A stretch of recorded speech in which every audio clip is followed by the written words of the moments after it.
Hi everyone. I decided I wanted to come back on because I had some more things to share that came across my mind. So I hope that this discussion that I'm about to share with you doesn't trigger anyone, doesn't cause any issues or controversies or anything like that. And I certainly don't pressure any type of beliefs on anyone because there are so many beliefs and things that people follow. So I wanted to share with everyone in the world that I have a death anxiety. So I'm afraid to die. And I'm afraid my family is going to die.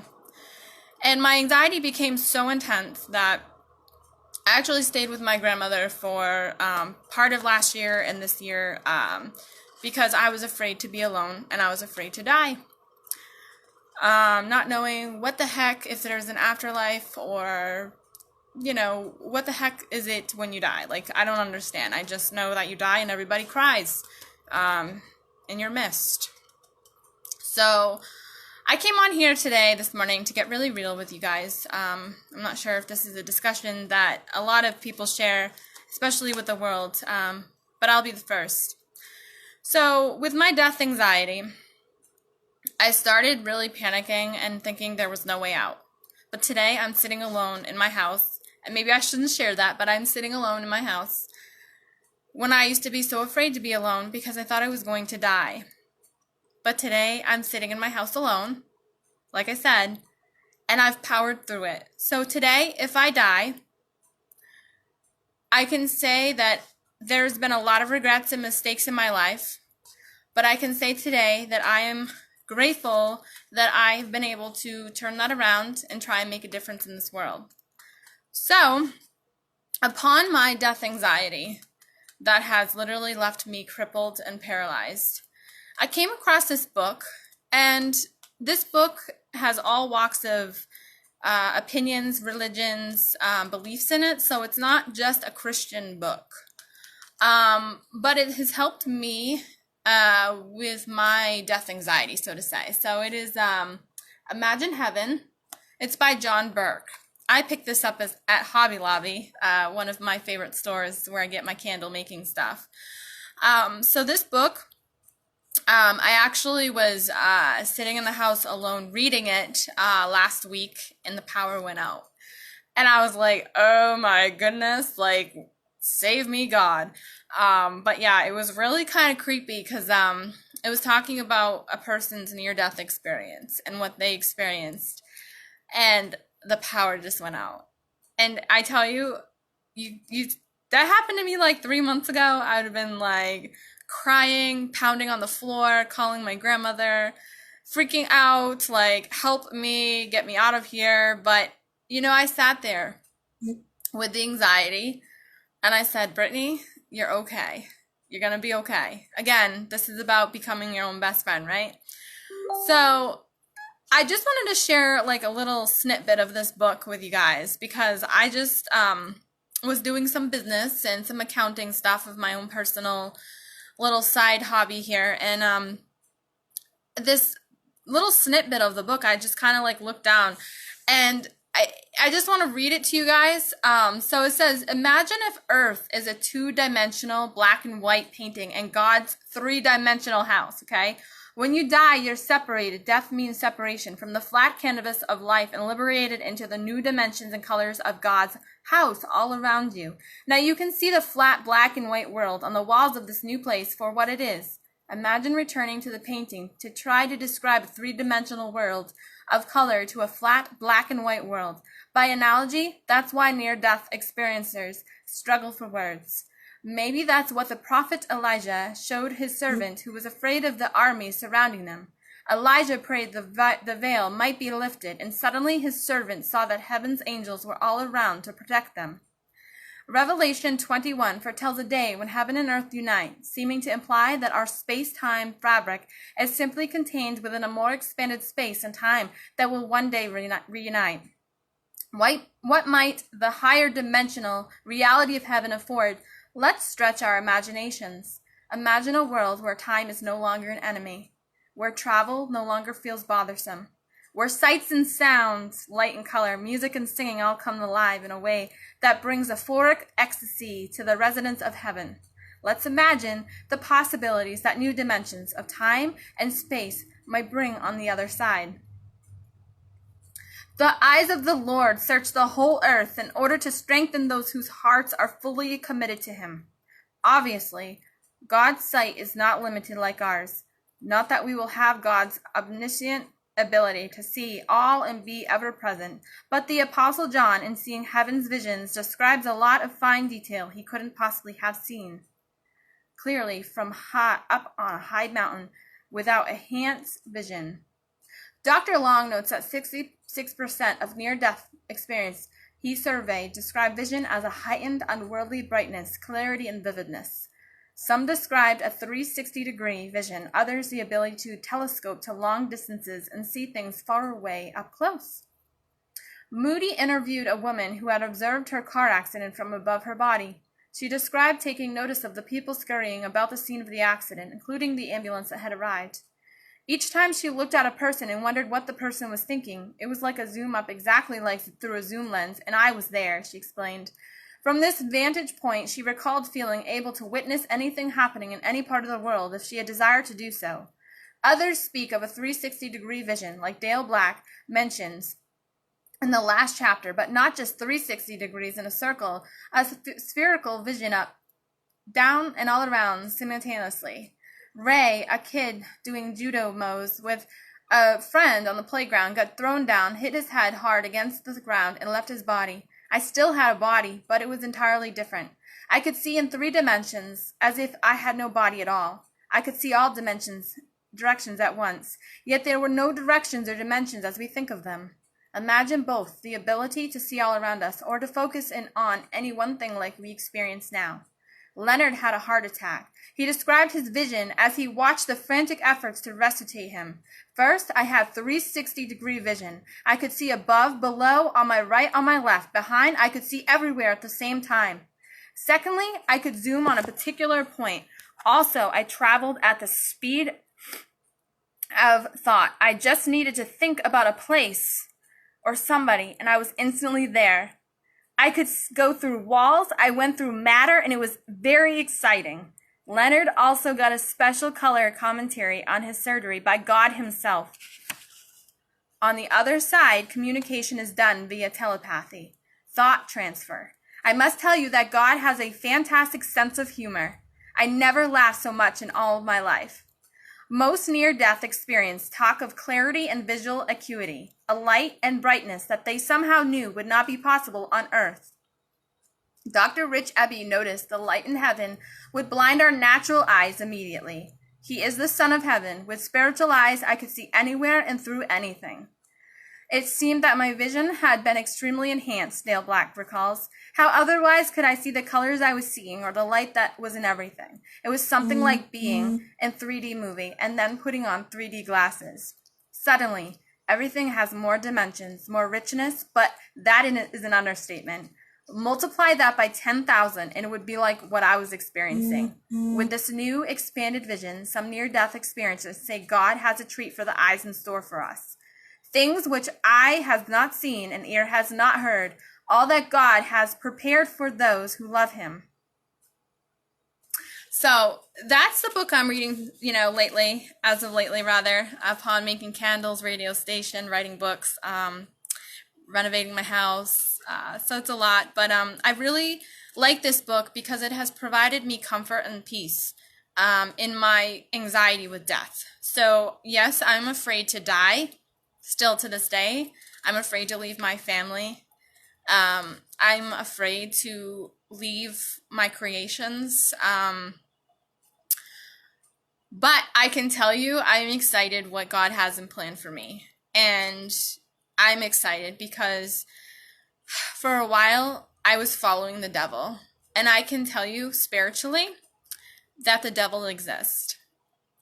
And I have mental illness, but I can tell you right today that I am not schizophrenic. No judgment on those who are. But this beginning of this year, I was laying in bed. And I remember I was laying next to my husband, and I woke up. And I woke up because I actually had this dream of like a black figure. And there was no, I guess, like location of the black vision that I had in my dream. But I woke up and I said, in a crying sense, I said, there's a black thing underneath the bed. And I woke up and I verbally said, there is a black thing under the bed. And I have to tell you that with mental illness, I can be a spiritual thing. It really can. And I have a feeling that this devil was stepping into my life and really trying to cause havoc on a lot of things in my life, put beliefs in my mind that weren't really real, but I believed them. They were really real to me.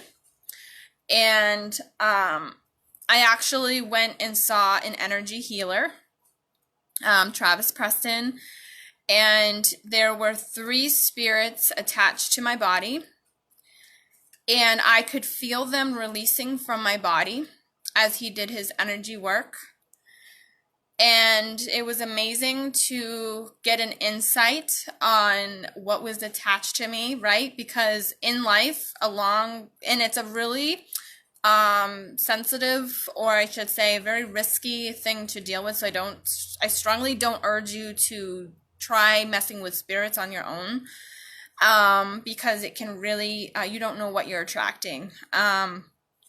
So it's really, apparent, and I don't mean to spook anybody out or really make you think I'm crazy or, cause havoc again, but in life, we can attract certain energies and they can stay on to us and cause a lot of problems, like relationships, financial wise, just all these beliefs that you start inhabiting into your life. I need to be this. I need to get this. I need to do this. It really can wreak havoc in our beliefs of ourselves and our world and create a scary perception, I guess. So I just wanted to share that tidbit with you, that today is Friday the 13th. And I know that some of us believe in things like that, like Black Cat, bad luck, Friday the 13th, bad luck. But I just ask of you guys today to guard your spiritual nature. Do something today that your inner soul will thank you for. So if that's taking a bubble bath, drinking a warm cup of tea, calling a friend, writing, creating something, doing meditation, I strongly encourage you to just step back and just notice your body and notice what you're saying to yourself. Again, this kind of goes along with my first Facebook Live video regarding the well-being wheel, right? So right now, as I have, inhabited a lot of spirituality, I guess, my spirituality inner self is becoming energized, right? So when we become energized, we can notice it on our faces. We can notice it on how we walk, how we talk. It really starts to awaken. So I strongly encourage you to spend some time with God, because whatever that higher power is in your life, he's real. So I just, and it's almost like we think we're in control, right? So people with like obsessive compulsive disorder, like myself, I always want to be in control. I want to control everything. And I didn't really know what the heck it was until as of lately, kind of tying together spirituality, praying, putting good people in my life. Everybody's good, but I mean like things that kind of like, iron sharpens iron, as we say. So it's like kind of just taking a step back and analyzing, right? Not becoming obsessive, but just analyzing what you want your life to look like, right? So you like cooking. Okay, so let's take some classes on cooking. Just kind of like reanalyzing and seeing where you want to be in life. And there's gonna be setbacks. I'm telling you right now, with my radio station and my book, like I had to rewrite my whole book because my Word document didn't save. And so I had to rewrite that whole book. But you know what? I wanted to do that. I wanted that in my life. I want to be an author. And so, I took the time to rewrite it. And sometimes in life, that's what it takes. It ain't the easy thing, right? So you kind of have to realize that there are setbacks and there are hardships and there is learning curves in everything that we do. But I encourage you to not give up on your dreams and goals and to really inhabit some healthy things into your life because it really makes a difference. It truly does. So how do I write a book in a week? Well, I have to tell you, Marissa, that I have like this, I'm sitting here talking about obsessive compulsive disorder, right? So my OCD can kind of work in like, it can be a negative thing, it can be a positive thing. So I'm learning that. So negative can be, driving myself crazy, like, with my obsessions and, causing arguments and whatnot. So that can work in a negative, right? But in a positive, it can also work too. So I was determined. And so I sat down here at my little table in my kitchen with my laptop and I said, I'm going to get this done today. And now, months ago, I would be like, hell no, I'm not doing crap. I'm going to lay right on this couch and I hate this life. But today I'm determined. And as much as I really just wanted to lay down because I struggle with depression still to this day, I said to myself, Brittany, you've got to do this. You want to do this. Let's do this. And I took my hand and I became my friend, my own best friend. And I sat here with a nice little cup of tea, my blueberry pie, and had my window blind open and, just observed the nature outside. And I just sat here and I just began typing. And there were like, writer block, like what the heck am I going to say next? But stuff just started coming to me as I started writing. And I kind of used the second book, Chasing Fireflies. I used that as like it's fiction and it's like metaphorically written.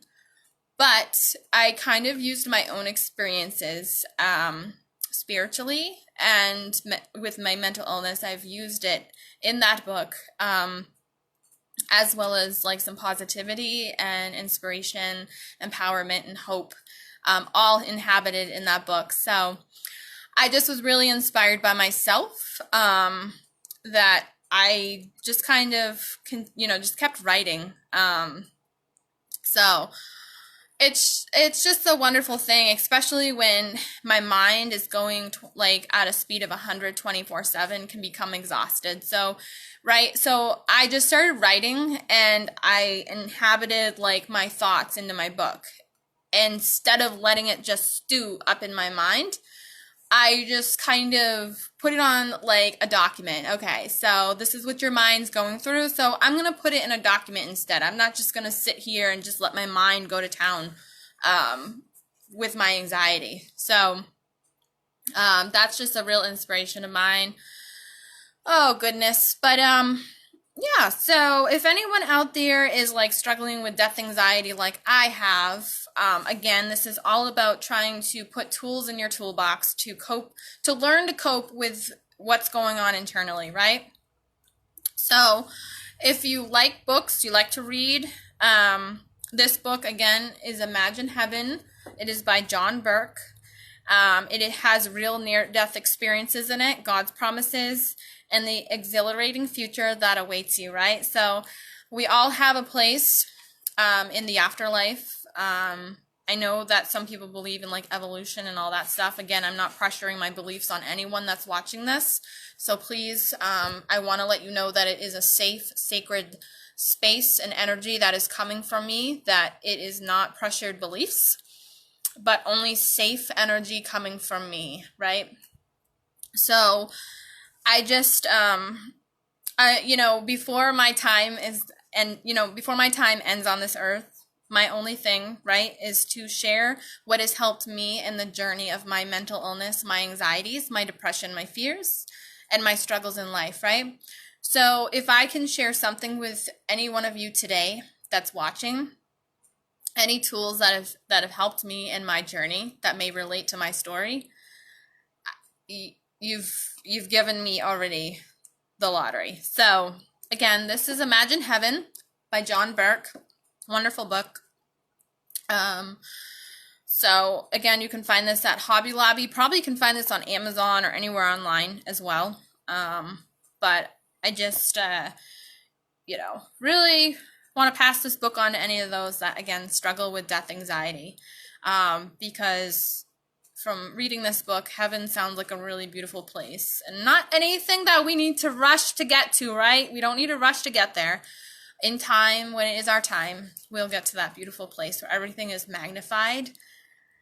You feel this love that you've never felt on earth, right? We all feel love on this earth, right? But we also feel heartache, sadness, anger, and all these things that we have to learn here, right?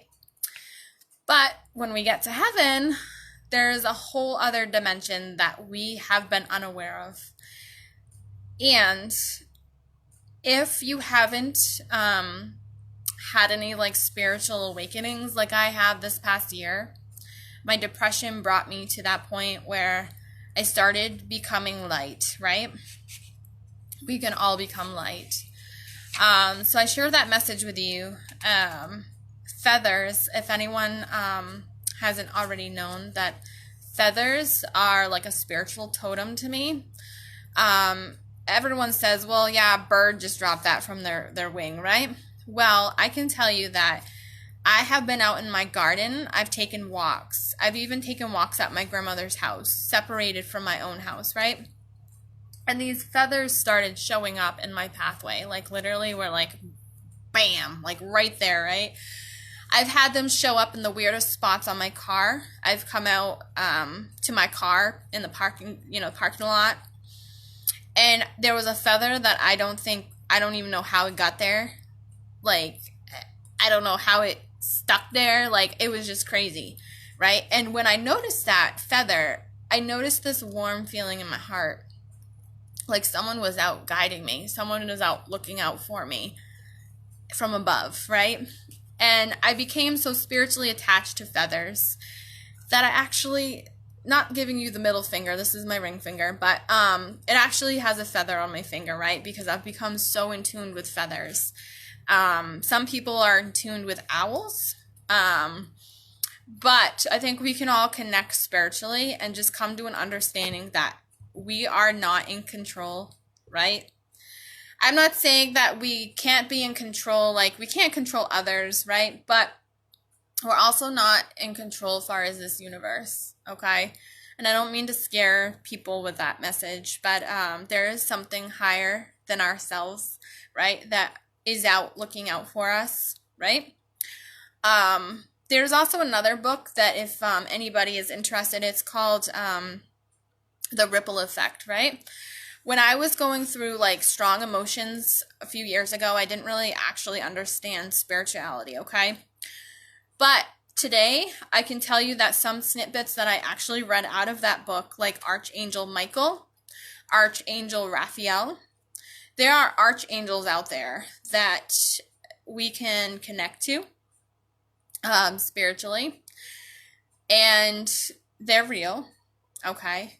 And I want everyone to know that if you're struggling with mental illness or you're struggling today, I want to let you know that even if you're sitting in your house alone, like myself, you are not alone. You really are not alone. There is something that is guiding you. We all have guides, spiritual guides. And again, I don't mean to creep anybody out with this. Really, I don't. But we have spiritual guides that follow us through life.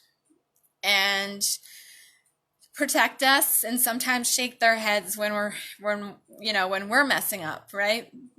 But when we're doing something wonderful, helping somebody else, or doing something that we love, that we're making a difference in the world, our angels are up there glorified, dancing so dramatically because they're so excited for us, right? Now, we can't really see it, okay?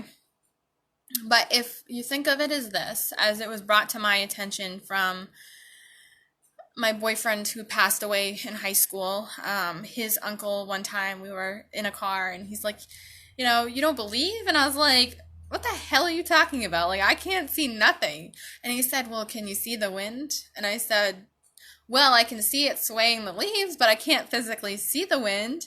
But he's like, but you can feel it, right? And I was like, yes, I can feel it. So I guess he kind of got me stumped on that one. But so God in like spirituality is kind of like that, like the wind, right? You can feel it, but you can't exactly see it. And it's just truly an amazing thing. And it's become a comfort of mine, right?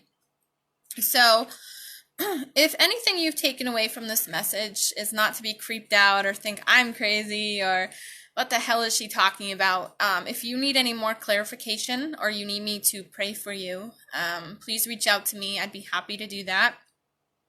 I think prayer is a really strong power in this world, especially with COVID and political and all of that stuff. I think if we really come down to it and bring it down with all this chaoticness that is around us, we really need to learn to ground ourselves and come back within our souls, because we all have souls, right? We have this physical body, right? So we have this physical body and we can all be like a vessel, right? We can all be like a vessel and spread joy, love, kindness into this world, right? Because hate and jealousy and envious, all those things, those are of the devil, right? They really are. So in this physical body, within the soul within us, I want you to start becoming your own best friend, to start to love yourself and to just become one with yourself. And, there's going to be voids like sadness. So I'm sad today, so I'm going to eat like 100 pounds of chocolate. That's kind of catastrophizing my thoughts, but who loves chocolate? I do. So, it's just realizing these voids, okay, they come up in time through our lifetime, traumas, things that we feel we need to fill, right? Because when we put a little food in our bodies, when we're feeling sad, okay, we then like, okay, we feel a little better, right? But in the long term, do we really feel better, right? So I ask you to recognize your voids, your life challenges, right? Your life goals. And, really just realize all of it. And in the meantime, love yourself. Give yourself a big hug, right? In my first book, in the first chapter, I ask everyone to begin by hugging themselves before they actually dig deep into my book, right? So I think it's important to recognize these things, because sometimes we don't get the moment or the chance to actually really think about these things, because life can be so busy and crazy, right? So I spread my love onto you guys, my loving energy, my healing energy. I spread it onto you guys today. I want to raise you up, empower you, and encourage you, and provide you hope. And I want to show you through my struggles, my life, that there is hope. And I want to give that to you. So I think today I'm going to go and I'm going to finish reading and doing accounting. And I've got some things that I need to do today. So, again, spread light, share light. It really goes a long way. Thank you.